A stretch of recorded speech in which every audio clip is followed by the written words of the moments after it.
this time you got me. So, I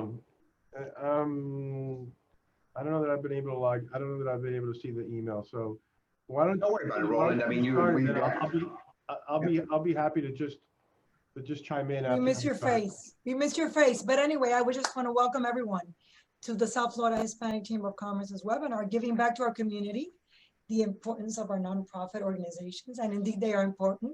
We are a nonprofit ourselves. We have a foundation, also that's a nonprofit, a 501c3. So we know the struggles that we're all going through. So thank you so very much, our speakers, for joining us. I know we value your time a lot and we know everybody's busy. So thank you. Thank you again. And I want to just introduce briefly Anna Milton, who's our sponsor for today. But above all of that, she's a friend. She's a dear friend. She's wonderful and supports a lot, not only our organization, but she's really a philanthropist in heart. And I admire you for that, Anna. And you're down to earth, you're simple. And that's what makes you more likable, more beautiful, more everything. So I really admire you. Thank you for everything that you do for us, Anna.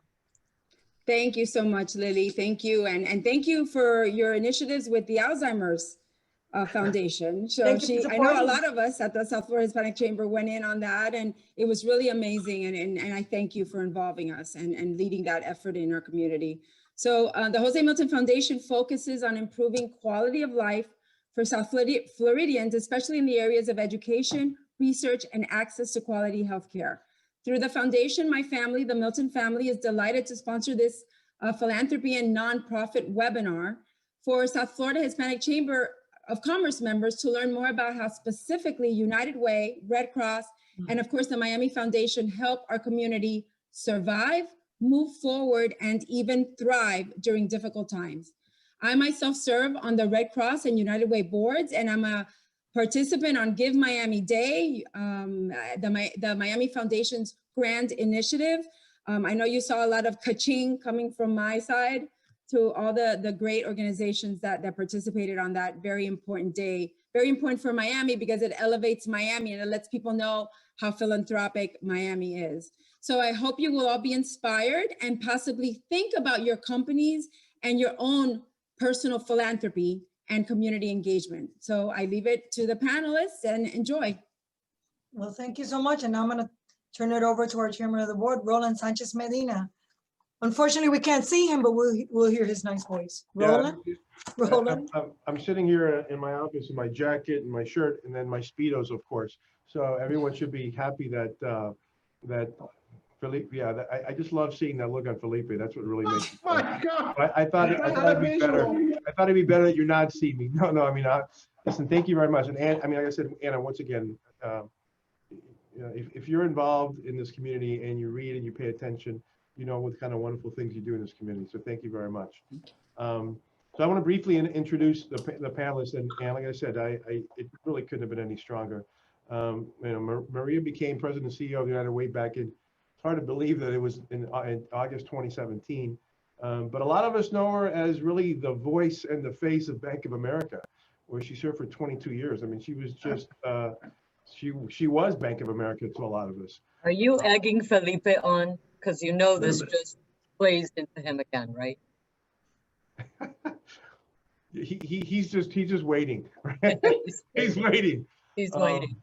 And no, and listen, in addition to being the face of Bank of America, she chaired the Greater Miami Chamber of Commerce, which also Felipe, you know, may have done also. You know, I had to put in those 2 cents. Served as co-chair of One Community, One Goal initiative, and you're currently serving obviously as a board member of the Beacon Council. But you've been on the Miami Foundation, which is obviously represented here, Camilla's House, Miami-Dade College Foundation. And, you know, I didn't realize as you had 200 professionals that you're also overseeing, which is a lot of people. And it's the largest private funder of health and human services in Miami-Dade County. And she's a local girl. I mean, she got her undergraduate degree in engineering, which Anna did as well, in my recollection, yeah, from the University of Miami, and I got an MBA from Florida National University. And so it really, Maria, thank you very much. Like I said, you've done so much in this community and created so much goodwill. And then, you know, I don't know Debbie, but I do know, I've known Rebecca for a while now. And, you know, it takes about 5 minutes of meeting Rebecca to see how amazing she is. I met her before she ever became, she's in her current position, and it just seemed to be, the timing of it was magical, and that, the opportunity came because obviously the prior head was also a superstar, but frankly, they've been able to pivot to another superstar. Prior to being president and CEO of the Miami Foundation, only $350 million community foundation. It's amazing, and it's grown so much over the years. But prior to that, Rebecca was the founder and CEO of Radical Partners. And I don't know if there's an opportunity to talk a little bit about that at some point, but your leadership on that really, and finding out about it, I thought was exciting and a really cool thing to do. She became the youngest person in history to be appointed to the Florida Board of Education. But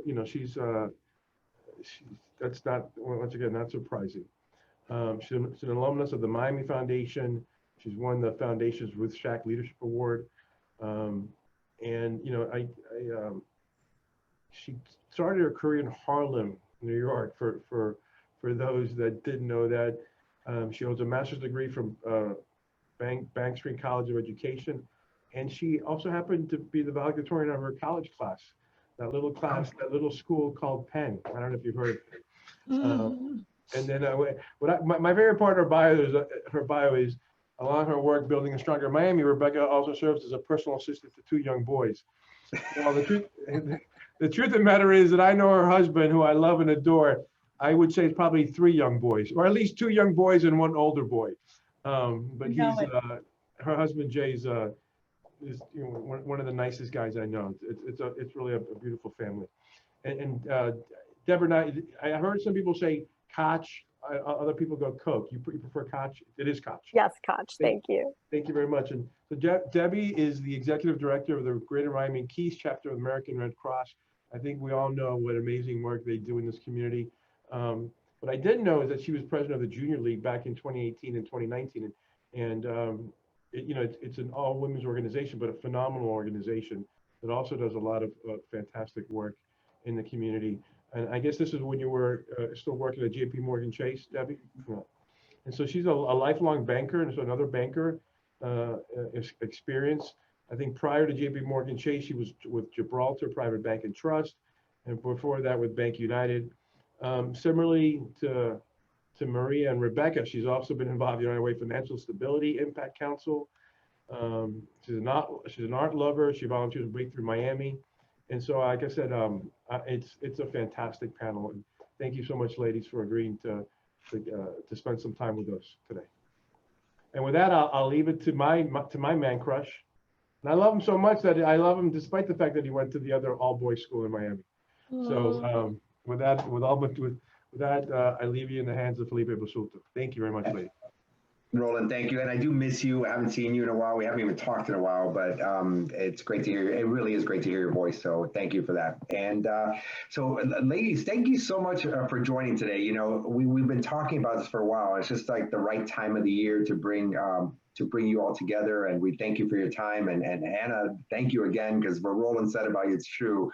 Your investment back into Miami makes a huge difference. And thank you so much for that. I want to start with the 3 panelists with a quick start question. And so, you can choose. I'm going to give you options here. So the pandemic is a time for, I've tried to do this for my own mental health, to invest in yourself, let's call it, because it's been tough. It's very, very challenging. I mean, I have over 800 people that work with me, and I've seen people react in so many different ways. But here's what I want you to think through. You probably fall into one of these categories: retail online therapy. So that would mean excessive purchases of things you don't need with money you don't have. Let's just start with that one. Which one? Or maybe you say, you know what? I was binge watching this on Netflix. I think there's people who Netflix subscriptions skyrocketed, and obviously their stock has responded in kind. But I'd love to hear if maybe there's a binge watch. Number one, I love hearing great shows. Or maybe you developed a new hobby, some new habit, or something you've been doing. And I'm going to let the ladies go first, and then I will be more than happy to share mine. So I'm actually going to go over to Rebecca and say, and I'm dying to hear yours. Sure. So I am obsessed with a new show on Netflix. It's a German language show called Dark. and it is a show that both my husband and I love. So it's nice to find something we can both agree on. It's a very suspenseful, mysterious, strange, awesome, delicious show. Highly recommend. I wrote it down, and my parents are Netflix addicts, and I will definitely tell them. I think they've seen everything though, because they watch like Turkish things and stuff like that. So that's awesome. So cool. I love how you said you're obsessed with it. Perfect. Debbie, over to you. Thank you. I have definitely upped my online shopping habit. Amazon has become my best friend. Everything from grocery deliveries to chocolate, books and books online delivery has been pretty frequent in my mailbox. And today, a brand new, very fancy vacuum cleaner arrived. Are you now Amazon Prime? That's Oh, yes. the question. Of course. Oh, that's the first thing that happened when we got locked in. I upgraded to Amazon Prime. That's funny. I always tell the story of the air fryer because, you know, air fryers are great. And you can get one, what, they're $49.99? No, I got the $259.99 one that does 9 different things. I only air fry with it, but I digress. That's awesome, Debbie. And I love it. And it's like the doorbell, you know, every day the package is waiting for you. It's hysterical. Miss Maria Alonso, what has been your guilty pleasure during this pandemic? Definitely binge watching. I discovered Netflix. I didn't know really. I don't watch a lot of television, but certainly now I have, and I do. It started with Emily in Paris, which was light, delightful, transported me to a city that I love, and so that was really fun. Then I went to a darker, but also really fascinating show, The Queen's Gambit. I don't know if anybody's seen it, but if you haven't, you must. It's short, it's like 6 episodes. And then my current one is Schitt's Creek. I know everybody discovered it 6 years ago. I'm now on year 3 or season 3, and I'm enjoying it. I love it. And I leave all the online shopping to my husband, who does a really good job of that. A really good job of that. That's awesome. Maria, I will tell you, I think I had done Schitt's Creek before the pandemic, so I will admit to that one. And it is fantastic. Beyond, they deserve that Emmy sweep that they got. Believe me, once you get past season 6, you'll definitely appreciate that. I'm glad that you that you shared about Emily in Paris, because somebody else had told me about that one. So I'll take a look at that in dark later on, and it is awesome. So thank you so much for that. I just wanted to break the ice. And Maria, we're gonna stick with you for right now for a little bit, because I want to talk a little bit more about United Way. And by the way, yes, I've known Maria for years. We both, Roland, worked together at Bank of America. I raised that flag proudly for over 8 years when I was there. So and I have a lot of great friends and a huge admiration and respect for the organization and the people who work there. So, but as we move on to the United Way, which I also have an incredible, huge admiration for, and I absolutely love the United Way and the work they do in this community. Maria, I think it's important that we elaborate, and Roland really alluded to it in some of his comments, but we want to hear from you. How do you secure funding?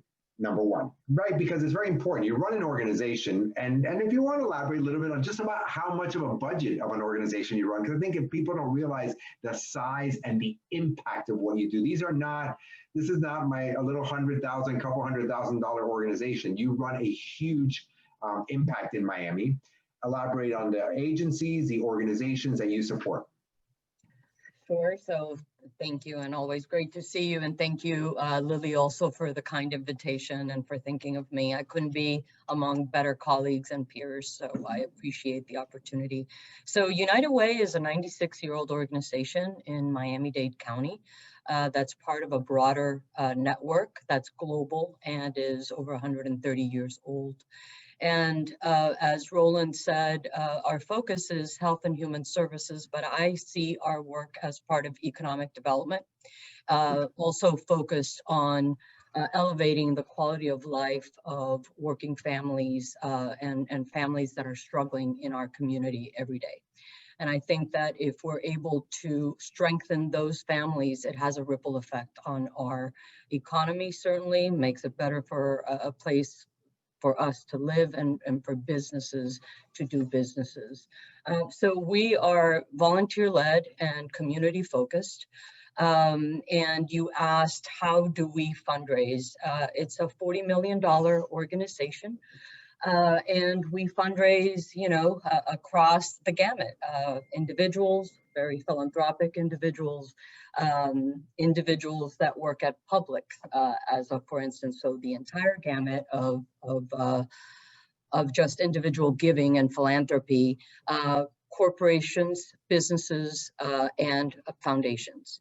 And so our business model has been historically predicated on a business-to-business approach, where we've run workplace campaigns, which is the terminology. And through our corporate partners, we're able to engage individuals in those companies, not just to give, but also to volunteer, to become active on our committees and or our giving communities, which are affinity groups, if you will, women, small business, young professionals, etc. We've expanded that model to go direct to consumer, because I think we all recognize that traditional career path through corporate America is much more diverse today. There's a huge stream of entrepreneurs, certainly in this community, but in others across the country. And that traditional pathway, if we continue to just focus on that as a way to engage individuals in our community, at some point that is limited, right? And so as a recognition to that, we've expanded beyond the business-to-business approach. How do we make our funding investments? I think you asked me as well. So that's also volunteer-led, and I think you heard that both Debbie and Anna have served on what we call impact partners. Impact councils, I'm sorry. And so the volunteers are go along our pillars, right, of our work, which is early education, school-age education, health, and financial stability. And I know that they can attest to the rigor that's involved in vetting organizations and working with organizations to ensure that it's a high-quality program that yields the outcomes that we need in order to make the community change that those councils are aligned to. And we invest in over 100 high-quality programs at this point, over 60 impact partners at this point. And when I was a volunteer leading the redesign of how we do just that, we changed the model to ensure that we had 3 pots of fund. Most of it goes towards program funding, 85 to 90%. There is discretion to each area. And then that goes to our impact partners. There's a second pot of funds that is for new nonprofits. So new programs that are still aligned within our priorities, but are not impact partners. That gives us a pipeline of new agencies and nonprofits that we can work with. And the third pot is not programmatic at all. It's really about opportunities that are not focused on just programs and services. It can be research, it could be marketing, awareness, etc. And so we did change that as well. And then, in addition to all of that, we have a portfolio of direct services. And I think the most notable one is our work in early education, where we've been a player for the last 14 years. And I think there's wide recognition that the best investment that we can make in equity starts with high quality early education. So I'm very proud of the work that we do there. And that pulls in federal funds into Miami-Dade County. Yeah, and Maria, and thank you for elaborating on that. The impact councils are really very important because they handle those pillars, and there's so many agencies that you guys support. I think the United Way is critical to this community. But talk about the history, so you've been there, how long has it been already? Oh my God, 5 years? No. Well, no? On any given day, it can feel like 10, but no, it's a little bit over 3 years. Okay. I did start in August of 2017, and Right. I always kid because 5 weeks later we had Hurricane Irma, which Right. I know Debbie remembers for sure, but others do as well. You know, nothing like trial by fire, and I think Rebecca knows how that feels. And so anyway, I mean, it's just been a really interesting time to be at United Way. I've been involved with United Way since my first job at Southern Bell, so it's been over 30 years as a donor. But really, as Roland said, I was on the board, and before that, I was on the impact councils myself. So I have a long history with the organization, and I couldn't agree more. I think United Way is important, and certainly an important piece of a broader collaborative in our community, and making it stronger and better for all. And what do you see as the biggest challenge in order to be able to serve the community the way you do? So I think the sheer breadth of the issues, the scope of the needs that we have in this community. And I think that COVID has really highlighted that, right? It has really just highlighted the number of people that are just barely getting by and don't have the savings or reserves or ability to meet for unplanned things. And certainly the pandemic was unplanned, right? And unexpected, and its duration obviously as well. So I think that is certainly an issue.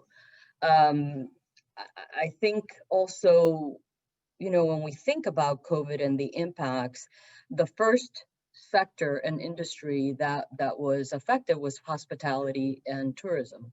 And that's one of our key economic sectors in this community. So that means that the people that work in that industry or in those industries were the first ones to be impacted, the first ones to have reduced hours, the first ones to lose their jobs or to be furloughed. And so it exacerbated issues that we already had in our community. And I think at the end of the day, it has allowed us to see if, you know, because it's sometimes easy to live in your own bubble and you don't realize what's going outside of your neighborhoods. And people don't realize that the majority of our community was struggling before COVID. And COVID has just exacerbated a problem that already existed. And the issue is quite frankly, is the disparity between the high cost of living. You know, despite the fact that we don't have state taxes in Florida, the high cost of living doesn't, there's a big disparity between the cost of living and the average household income. And even the increases in income can't keep pace with the increases in basics such as housing and food. And so it's just a vicious cycle. So, you know, I think there's always good things that come out of bad. And I do believe that COVID has certainly underscored some of these needs that were already prevalent in our community. And I think it speaks to the things that we need to do long term, right? And the Chamber and the Beacon Council have been on the front line of this, but so have other organizations such as Emerge, Venture, a lot of them. And that is, we need to continue to diversify our industries, right? And I think we also need to create pathways for financial prosperity through certifications. Not everybody is going to have, you know, not everyone is going to pursue, you know, a college degree, unfortunately. But for those that don't, then there should be high-paying jobs in the trades or certifications that will enable them to have a good living. And just like that, I think we also need to continue to upskill our workforce so that they can get and qualify for higher paying jobs. I'm very proud and happy that on the ballot last month, Yes. Yeah, absolutely. Yeah, we're in last December. month. We're in December already, Maria. Yeah, that we voted to increase the, you know, the minimum wage. That was long overdue, and I don't think that's a silver bullet. I do think it puts us on the right pathway, but honestly, without the upskilling, without creating pathways for people to have prosperous lives in our community, we will continue to be in this rat race because of the high cost of living in Miami. Yeah, perfect. So during the pandemic, though, if not mistaken, I know we touched base a couple of times early on for different functions. You guys did roll out some programming and support within the community. Can you elaborate a little bit on that, very specifically around financial assistance for the pandemic for businesses? Yep, absolutely. In mid-March, as a part of a funders collaborative that the Miami Foundation was a part of, and the Greater Miami Convention and Visitors Bureau, Health Foundation of South Florida, and the Frederick A. DeLuca Foundation and United Way, we seeded the fund for what became the Miami Pandemic Response Fund. And through it, we were able to attract funding from other key funders such as the Knight Foundation, the Children's Trust, and thousands of individuals and many companies that stepped up and raised $3.7 million. And since then, we then embarked on providing emergency financial relief for individuals and families in our community that had been, impacted by COVID. That really was focused on rent assistance, paying for food, medication, so the basics, right? But it was also, within it was assistance for small businesses. And just given my background and knowing that small businesses are critical, not just to our local economy, but to our national economy, and they're the #1 employer in our country.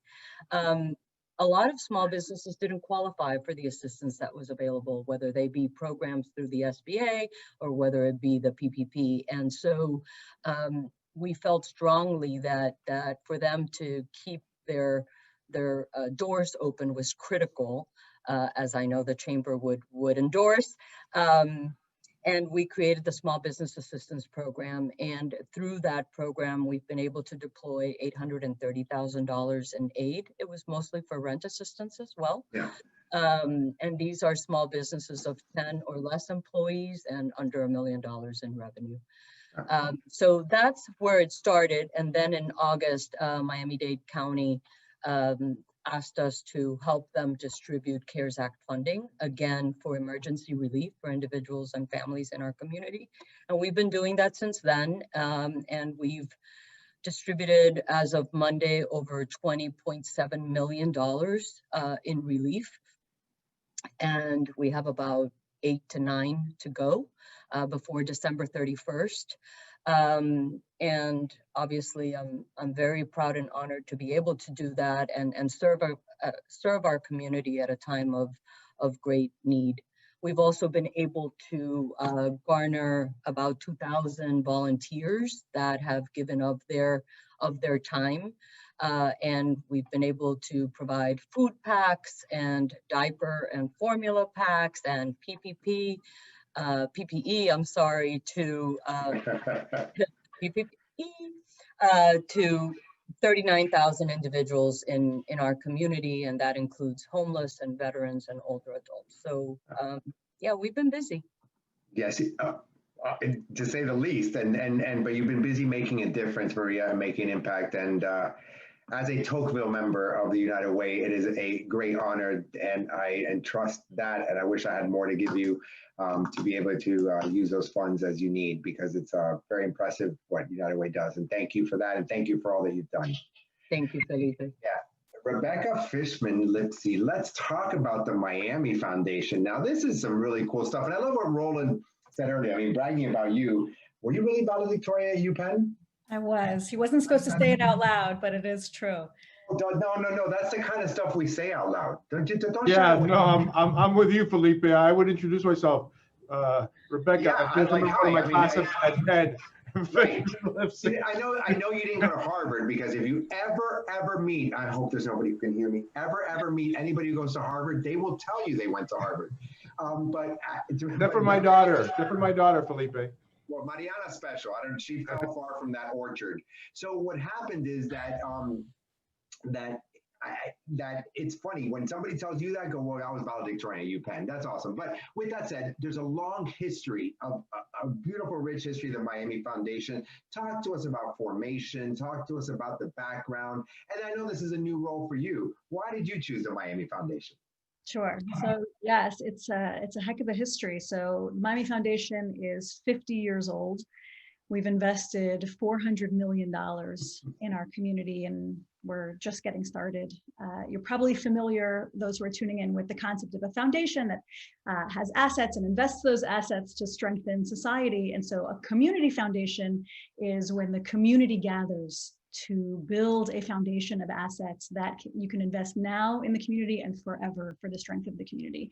And so we build permanent charitable assets that help us to solve big issues today and forever. And as for me, so Roland shared a bit about my background. I started my career as a public school teacher in Harlem, and I was just so enraged by the inequity that I confronted in that role. And that pushed me down the road of becoming a policymaker, which is as fun as it sounds. And from there, then launched an accelerator focused on growing and scaling social impact ventures in Miami, which was great fun and helped me to get to know all the different nonprofits and grassroots change makers in our community. You know, on the personal side, I'm a closet musician, I'm a nerd, I'm a mother of two little beautiful boys. And so I'm frequently asking myself what kind of Miami I want them to inherit. And that's really what our foundation is focused on, is building and protecting the future of this place and bringing together people and bringing together assets to make sure that the Miami that we aspire towards is what we leave for ourselves and for our future. That's awesome, and it's such a great organization. And I mean, I love your history. I know we got a chance to meet and get to know each other. I was very impressed with that. I didn't know the UPenn thing, but definitely the Harlem thing. That's incredible. And thank you for all you've done personally, and then now leading the foundation here. We're lucky to have you. So when thinking about the foundation, what do you think is the biggest value that you all add to the community? I want to say Give Miami-Dade for something, because I think I just love Give Miami-Dade, but I want you to chime in a little bit around, you know, what is the impacts you've made? There are stories out there that you guys have over the years really made a difference in this community. If you can elaborate on those. Yeah, sure. So community foundations are really about helping leverage charitable dollars for a community to help them go farther. And so I guess I would look at our greatest impact in three ways. The first way is about us being in the weeds, deeply understanding the nonprofit sector in our community and what they need to be strong. And so it is my responsibility, it's our foundation's responsibility to have a meaningful relationship with 800 plus nonprofits in the community, really understand the 67 organizations that are focusing on music and the 48 food pantries, and to know them and their leaders and the challenges they're facing, the needs that they have, and how we can leverage them together and separately to address different issues in the community. And we leverage the insight and the context and the history with those organizations to advise the community and to advise philanthropists on how they can impact the community in a more strategic way. So that's like category A, right. The depth of knowledge with nonprofits. The second is building philanthropic wealth for the community. And so when you give to charity, you're investing in the community now, and then as you invest, it's used and it's gone. And so our aim is to help Miami to build permanent charitable wealth. And so over time, as you know, when you said, you know, it's a $350 million institution, like what that means is that we have over time built philanthropic wealth for our community, and the interest from that philanthropic wealth we can use each year to invest in the needs right now, but also to build those assets over time so that we know that no matter what issue hits us in our future, and as we confront some of the largest issues today in our community, that we have the resources necessary to really to handle those. And so that's the second thing, is building that pot of funds for our community. And then the third is helping to make philanthropy And this is, towards what we do for Give Miami-Dade, but really year round, for us to help people have a more joyful, easy, strategic way of giving in their community, to take the red tape out of having a foundation yourself as an individual, so that at the end of the year, you're not looking for your receipts and organizing yourself, that we help you to be strategic and to have a legacy in the community that helps us to be stronger. So I'd say like those are probably the three ingredients of the secret sauce. Well, it makes a significant difference, and it's super important to us. So, during the pandemic, anything specific that you guys have implemented actually out of the normal everyday? So it has been a hell of a year for nonprofits in our community, and I think what we have asked them to do at this time across every single issue area is superhuman. Organizations, and Maria knows this well, organizations that are normally serving 100 families and now serving 1,000 families, and they're doing that while fearing for their own health and their own safety.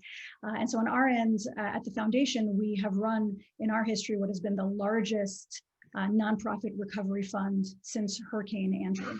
And so bringing in and then investing millions of dollars over, I think by the end of the year, probably close to $20 million in nonprofit recovery funds. And what happened as we were investing in hundreds of nonprofits in the community was we realized there were some areas where cash was what was needed, and others where actually like centralized effort was what was necessary. And so, for example, you have 800 nonprofits, and they're all trying to figure out how to accommodate for this moment, and they're all getting out there trying to find masks and gloves and sanitizer, and they are getting ripped off as they do it. Because they're buying things by the box instead of, as a community, us buying things by the truck for all of the nonprofits at hand. And so, as we were on one hand grant making to nonprofits, we were also figuring out ways that we could leverage community assets to go farther and to be more strategic. And then, of course, there's Give Miami-Dade on top of that. But this has really been a year of listening to our nonprofits and understanding what they're handling and trying to figure out how to help the community to give to them as strategically as possible. That's awesome. So let's get to Give Miami-Dade, which, by the way, congratulations. If not mistaken, that was your highest Give Miami-Dade of all time. So it was. And you know what I love? It was for the community. We stepped up. But you know what's great, and I'm not cynical by any means. On the contrary, I'm actually an optimist deep down inside. Like all the time, it's like I actually worry about the fact that I think everything's going to be okay, and if not, I want to make it okay. I guess that's what it is. But the interesting part is, I would have said this year was going to be a big challenge, and there's a question later on that I'm probably going to sneak in a little bit after that I saw from somebody who's on one of the participants, but I was actually really surprised and impressed in a good way. I mean, and look, I'm very blessed. I work for a great company, TD Bank, America's most convenient bank. But with that, it's really, I got to say that, folks. So I still am employed, and then I have an ability to give back to others, and I should give back to others because there's a bunch that don't have. But I was blown away. So Rebecca, really, congratulations, all-time high. That was impressive. What about, tell us about the genesis of Give Miami-Dade and some of the big, purposes and the outcomes that you had. Obviously, you've been talking about gathering the nonprofits and going in there, but in case people don't know, they might just see those emails coming through and say, Give Miami-Dade, I give every day. What the hell is this Give Miami-Dade? I want you to so let people know just how impactful it can be. You got it. And I will tell you, I was very nervous going into this day. It's kind of like when you host a large Thanksgiving gathering, you cook and you just wonder if you're going to have enough food. And I was very worried going into this day, knowing the need in the community. But so the genesis of Give Miami-Dade is we have hundreds of nonprofits across every issue area in our community. And many of them, they can't afford, or they don't have the bandwidth to run an annual fundraiser for themselves. And we need to make sure they end the year strong. And so what we do at the foundation is host a massive day of giving for our nonprofits where they stand together and they raise the funds they need to end the year with strength together. We've been doing it for 9 years. And this year we saw a major increase, both in terms of the dollars raised, but more importantly, the number that I'm most proud of is the increase in numbers of people who participated, because actually the amount people gave was lower. We raised $18 million this year, which is $4 million more than we have in the past. And that happened in 24 hours. But the thing that was beautiful is individuals themselves are hurting this year. Individuals gave less this year than usual, but it was the number of people who gave went up by almost 40% this year. It was more than 50,000 donations this year. In total, what that led to was this being a healthier end of the year for nonprofits than we've ever had before, especially in the face of what they've been carrying. So I was really proud to see it. I think especially after a year of so much distance and division, to have organizations be with each other and stand with each other in support of each other and raise money together, it was really beautiful. No, it was awesome, and it felt so good seeing that, and that's wonderful. So one of the things I wanted to go in there, and I have to stop and shout out right now because I'm looking through the attendees who are online, and I want to shout out to Karen Velasquez from City Year. I sit on that board. I love that nonprofit. They're amazing. It's great to see that she's there. But also the De Moya Foundation is actually represented here as well, and he had asked a question early on, and by the way, also chiming in on some Netflix. I mean, I love the chats because the first thing was all of our binge watching options, which obviously I'm going to have to watch Queen's Gambit. With that, he made a great point because we've been asked, and I'm sure that all of you have experienced different things. I mean, the United Way will do the Mayor's Ball. Maria, I'm going to miss Veritage, which is probably one of my very favorite events to do. Look at Debbie going, yes, in Miami. And a bunch of the organizations that rely. I mean, there's some of these galas that are huge fundraisers. So how have all of you diversified? And then that way, when I'll go to Rebecca back, I'm going to come back to Maria, and then Debbie, we're going to jump into American Red Cross. So Rebecca, anything that you guys are doing specifically to diversify fundraising? I'll be honest with you, we haven't done a big other than Give Miami-Dade. Right. We haven't tried to do a massive, I've seen some really creative stuff from some of my colleagues. But no, I've seen people step up without the gimmick this year. What we saw, for some of the events that we had to cancel because they were going to be live, like we host these forums for all of the political forums. Normally we'd have a couple hundred people in the room. We'd be so proud. This year we said, you know what, we have to go online. We'll go online. We had 65,000 people attend. We never would have been able, we couldn't afford to do an event like that, and so I think anybody. You can't host 65,000, the Dolphin Stadium, I think, maybe. Yeah, so what it taught me is, if there was a silver lining in here, this forced us all to do the event differently, to make it more inclusive, more accessible, focus less on the wine and the cheese and more on the content, and allow people to come in from wherever they are. It led to a bigger attendance and results. So, I have learned a lesson for next year. And I think you're right. I think the value of this, it's a hybrid going forward. It's that event, because I do want to say, and I know that Maria would agree, I was talking about Veritage and her husband Alex and having wine. I mean, they're like wine connoisseurs. I don't know. Wine and cheese are important too sometimes. And it's yes, they are. Personal networking. But to your point, you can accomplish things like this very effectively, and there's ways to do it. And I can't wait to see where. I'm working on one with another organization that is a blend of some in-person components with some virtual components. So we'll go to that. Maria, anything you guys have done specifically to diversify some of your fundraising? No Mayor's Ball this year either. No Mayor's Ball and a new mayor. So we'll see where that goes. Yeah. No, but I think absolutely we've all had to reinvent ourselves. I see Chelsea Wilkerson is here, and obviously they just did a fabulous fundraiser virtually. We've all had to pivot, right, and rethink how we do things. We launched a virtual food and cheese, not really, food and wine and food and cocktails type of program called Back of the House. And so the first one was an interactive cooking with Michael Schwartz. And it was a way of not only keeping people engaged, because I think there's a hunger to be together, but if we can't be together physically, we can be together like this. And so it's been a way to continue to engage people while supporting an industry that has really been impacted, right, by COVID. And that's, as I was saying before, restaurants and part of the hospitality sector. And the second one was a wine tasting with a winemaker out of, who joined us from Napa. That never could have ever happened before, right? Because we would have had to pay to bring him in, etc. And he and his wife were in their living room and walking us through 3 wines and the philosophy behind their winemaking, etc.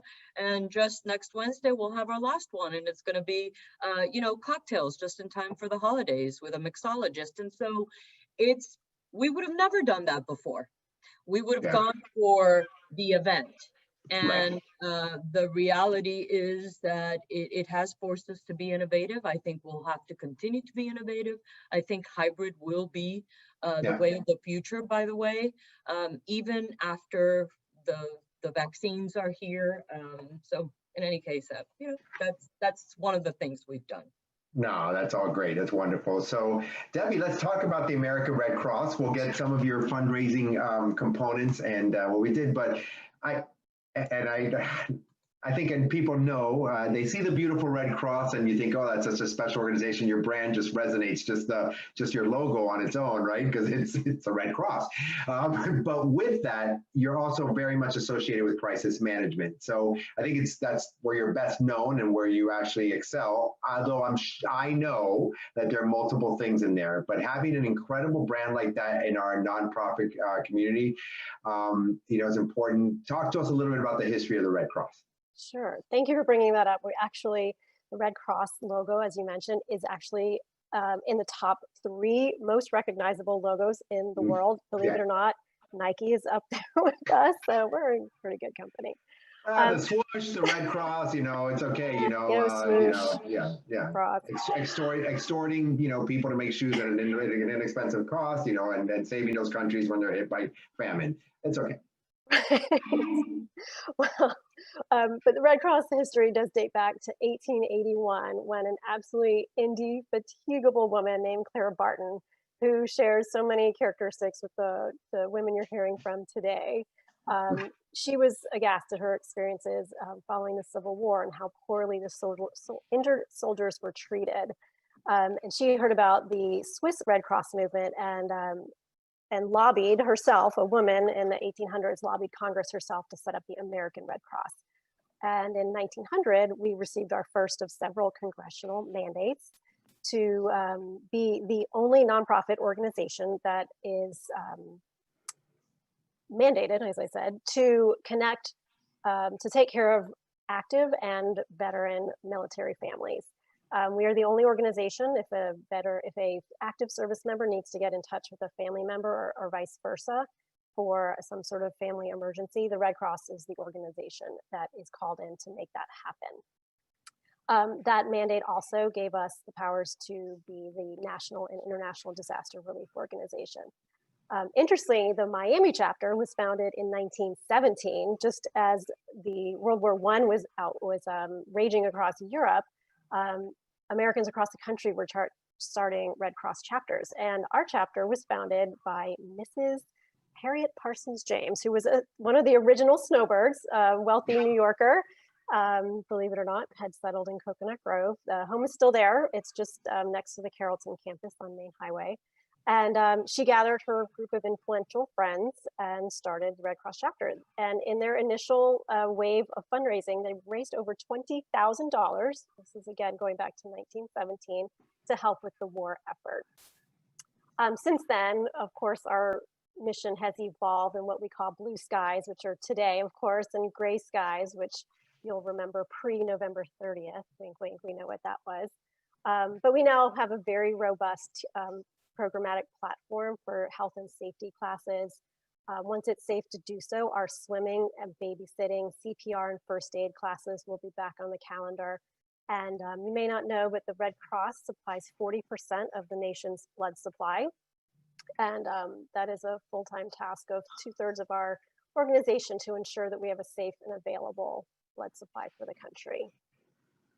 No, that's awesome. And it's such a great impact that you all make. And I spoke about crisis management, and I think that's when sadly enough, it's when you're best known. And you're almost like the real first responders. It's like you're always ready to be the first ones to be deployed there. I mean, heck, I think you even beat some of our relief from our government, but we're not going to go into some politics and getting to some areas and providing assistance. Yeah. But can you talk about some of the roles that you guys have played during the pandemic? Oh, definitely. Gosh, emergencies have not stopped at all. In fact, the number of emergencies in 2020 is just, even without the pandemic, has been so much higher than in years past. We've been in California, Oregon, and Colorado all throughout wildfire season. and of course up and down the Gulf Coast for what has turned out to be literally scientifically the worst hurricane season. And we're so blessed in South Florida to have escaped, but who knows, we can't count that blessing for too long. But we do partner with federal, state, and local emergency management offices to make sure that we are always ready to deploy to whatever the emergency is. Actually, the vast majority of disasters we respond to never make the headlines. It's home fires. Almost every day, probably an average of 3 to 5 times a week in Miami-Dade County, we respond to a home fire. It sounds like a small disaster, but it's not small to the family who's impacted. We work very closely with all the local fire departments. Often they'll call us on their way to a fire so that we can meet them there. And as you mentioned, oftentimes we beat them. If you ever have the opportunity to hear Anna Vega Milton's story about why she is so dedicated to the Red Cross, that is exactly the reason. But we have an amazing group of volunteers. We have a 90% volunteer workforce who provide case management, mental health therapy, nursing, and donors like the United Way and the Milton Foundation provide a direct and immediate stipend for families who are in need following a fire. And I'd be remiss if I didn't remind everybody on the call today that the holiday season is the most busiest time of year for home fires. And to make sure that whatever holiday decorations you're putting up, if they've been in your attic for 10 years, you check your cords, you check for frayed plugs, make sure that candles are never left unattended or overnight. We just did a great blitz on Thanksgiving, the week of Thanksgiving, to remind everybody how to cook safely at home, which you'd think we'd all know that by now, but sometimes when you've got a whole turkey and lots of sides and pies going, you forget. Test your smoke alarms, and most importantly, make sure that your family practices its 2-minute home fire escape drill, and everybody, especially children, know how to get out safely. Yeah, I thank you for elaborating further on some of the other functionalities. That was going to be my last question over to you guys. And I know it's impactful because years ago, I had heard about the effort that you guys go door to door knocking to put the smoke detectors in.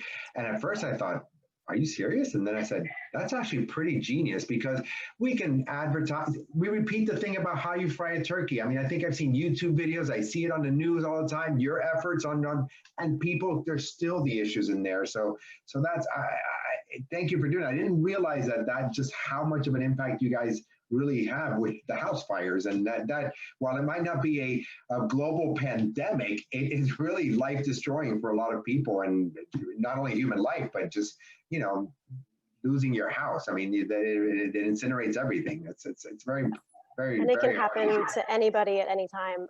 Thank you for mentioning Sound the Alarm is our free smoke alarm installation, and we are working very, very hard to get it back on track for the springtime. We pick at-risk neighborhoods where we have responded to the most home fires, and work with the local fire department to go home, knock on door by door to test smoke alarms. If they don't have one or one that's not working, we will put in a brand new 10-year smoke alarm and teach the family how to ensure home fire safety for the whole family. Well, I'm going to speak on behalf of our chairman, Roland, and our president, Lily, and as past chair and leading their foundation. We would love to respond when we're ready to do that, to see how our members can be part of their Sound the Alarm efforts. I think we could have a good time with doing that. So when it's safe to go out and knock on people's doors without masks, that would be awesome. I'd be honored to have you. Thank you. Yeah, we're actually at 2:59, but I'm actually going to borrow a little bit more time. So I do ask for your forgiveness. I only need a few more minutes, but we've talked about this incredible ability. And by the way, wow, all that you guys give. But this requires a village. It takes a village to support the village and to make the community better. And it's important that we give. And there's a business component to giving. And besides the fact that it's heartwarming, and you guys have touched all those heartstrings, and I think that's critical, right?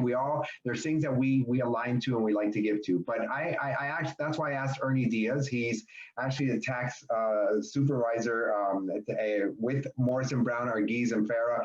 And not only that, he's a dear friend. I've known him forever, and he's getting on the line. So I'm going to ask Ernie to come off mute. so we can introduce him. But before I introduce him, because we don't have his binge watching, but I am going to tell you something very interesting. Mr. Ernie Diaz will be marrying his love of his life, his fiance, in about 2 weeks, right, Ernie? About 2 weeks, December 19th. December 19th, man. So that's awesome, and congratulations again on your impending nuptials. So, sir, well, first of all, what's your guilty pleasure during this pandemic? Definitely some binge watching, but started to pick up the game of golf in the last 2 months. So that's a very frustrating sport, but it is very addicting ultimately.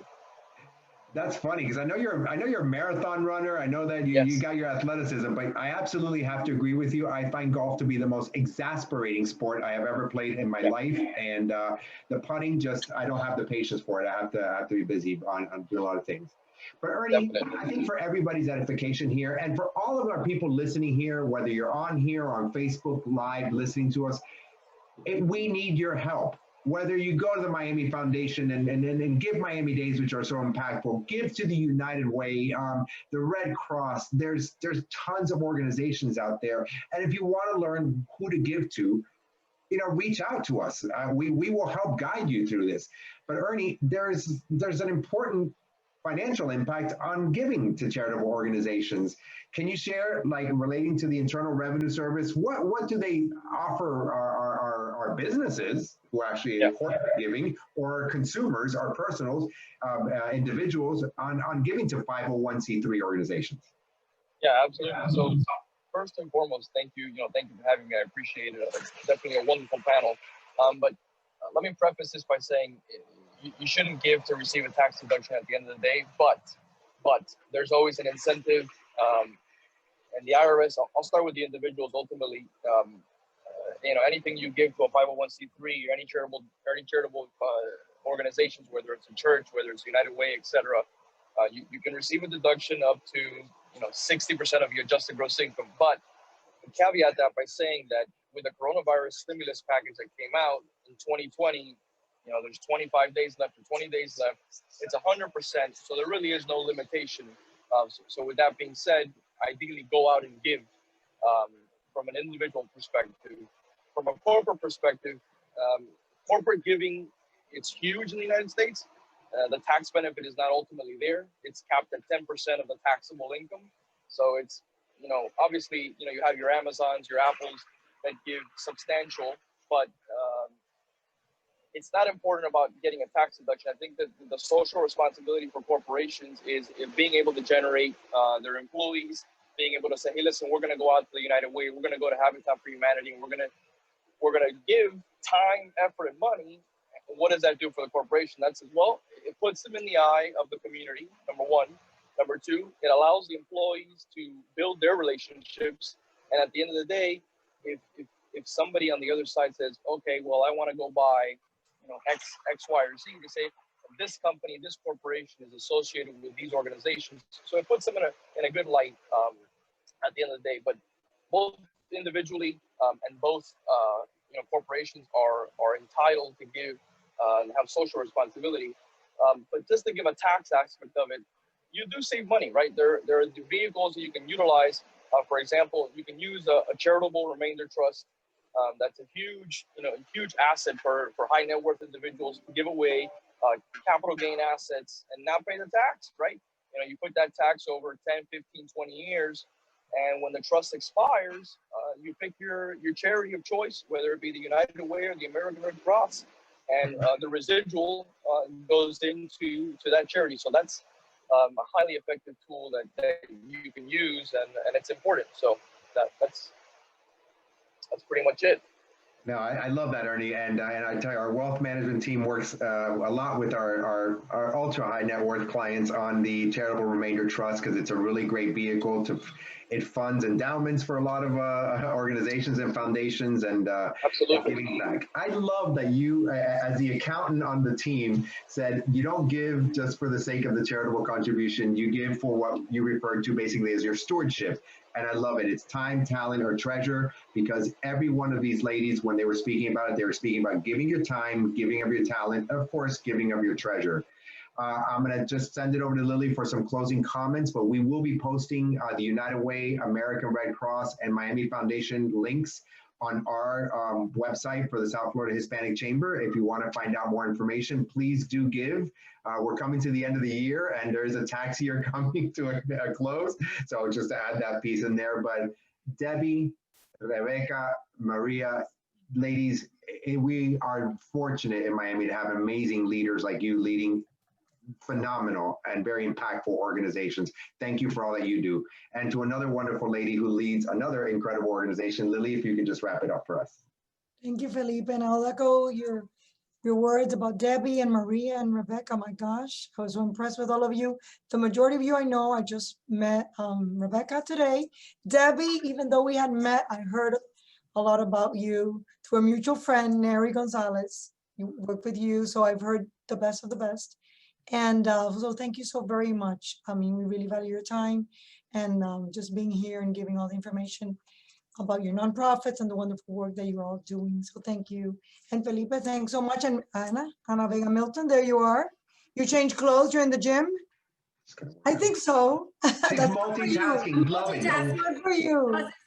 Yeah. Good for you. Thank you always, Ana, for being such a great friend and for your continued support.